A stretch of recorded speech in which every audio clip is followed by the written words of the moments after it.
Hello viewers, welcome back to my channel. I am live again. I was live the last time on Sunday, 7 days back, and I am back again here 1 week later. So in my previous YouTube live, I believe I should be looking here. Sorry for looking away from the camera. It does take a little bit of time to get adjusted to this format. I'm sorry. So I was live 7 days back, and I'm live again. In my previous live video, I talked about videos that I had uploaded on YouTube, starting from video number 158 to 163. So in today's live video, I will talk about videos 164 to 169. Now, video number 164, I talked about the healthcare system in 8 different countries of the world. Which countries did I talk about? I talked about 2 countries in North America, United States of America and Canada, 3 countries in Europe, Germany, France and the United Kingdom, Australia, Japan and India. I talked about whether they are universal healthcare or they are a hybrid system of healthcare, and I also talked about the relative size of their economies on a per capita basis, per capita GDP, which largely talks about how much contribution each citizen of the country makes towards the domestic economy. And I also talked about the median salary of doctors in each of these 8 countries. I also made a 25-second video where I tried to mimic the accent of a Japanese, an American, a British person, an Australian, a Canadian, a German, a French, and also my own accent, that is an Indian accent. The next 3 videos I tried to recreate my walking trips in London and Glasgow. In Glasgow, I tried to recreate my walk from the hotel where I stayed in when I went to Glasgow for MRCSE and TOSCI, and we will come back to MRCSE and TOSCI in greater detail towards a little bit later in today's live video. So in the recreation of the walk in Glasgow, I talked about how I used to walk almost daily from Glasgow Marriott Hotel to Royal College of Physicians and Surgeons in Glasgow. I used to do this every day, mostly for motivational purposes, but I really enjoyed those walks because I had gone there to appear in MRCSE and TOSCI. My exam venue was not, strangely, Royal College of Physicians Surgeons of Glasgow. Usually the MRCSE and TOSCI is held in the Royal College in that particular city, but in my case it was held in a different venue for reasons that I don't fully understand. The 2 other walking videos that I recreated one was in central London. Both were in central London in fact. One was mostly a tourist video where I recreated the actual walk that I had undertaken, starting at Buckingham Palace, from Buckingham Palace to Trafalgar Square, then towards Whitehall, Downing Street, Palace of Westminster, Westminster Bridge, London Eye, River Thames, and then retracing my steps backwards to Westminster Abbey, Birdcage Walk, Institution of Mechanical Engineers, the Palace of the Guards, and then finally back to Buckingham Palace. So this were largely tourist videos, and there was one more video where I talked about the walk from Holborn London Underground Station, Holborn Station to Royal College of Surgeons of England.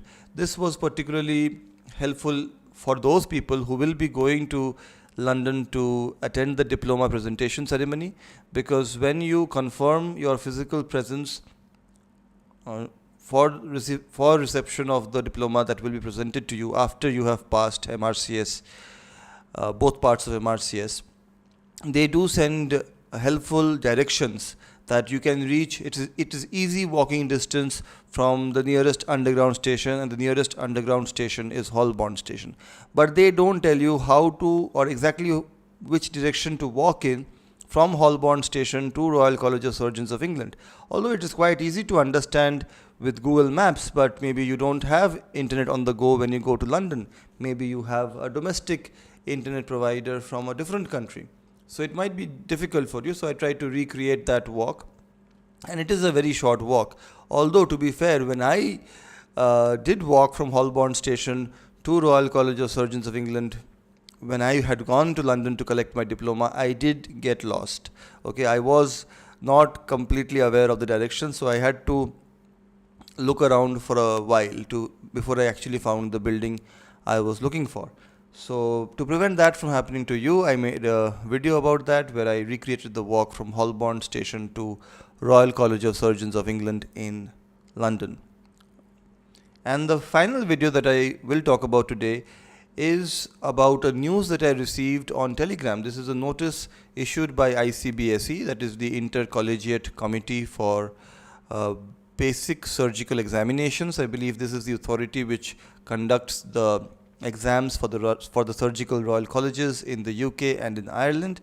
And the news stated quite clearly that after February 2026, MRCS ENT OSCE will no longer be held.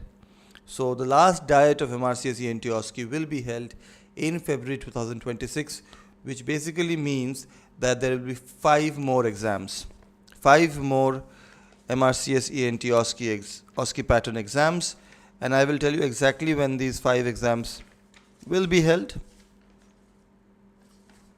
So one exam will be held in October of 2024. This will be held, I believe, in Glasgow, because there is a pattern, there is a circular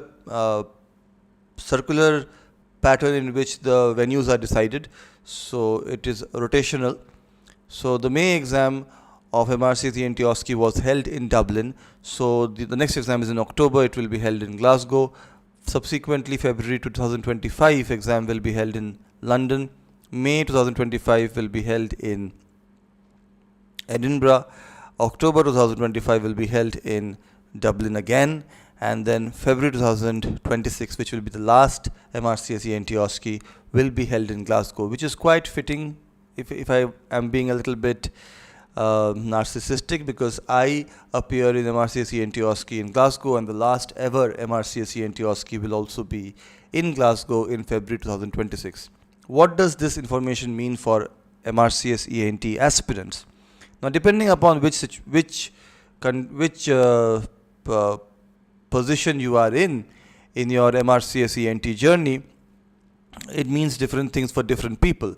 So if you are someone who has already received GMC registration, who has already registered himself or herself with the General Medical Council of the United Kingdom using MRCS ENT as an acceptable postgraduate qualification, then you don't need to worry about this news. I don't see any reason for you to worry about it.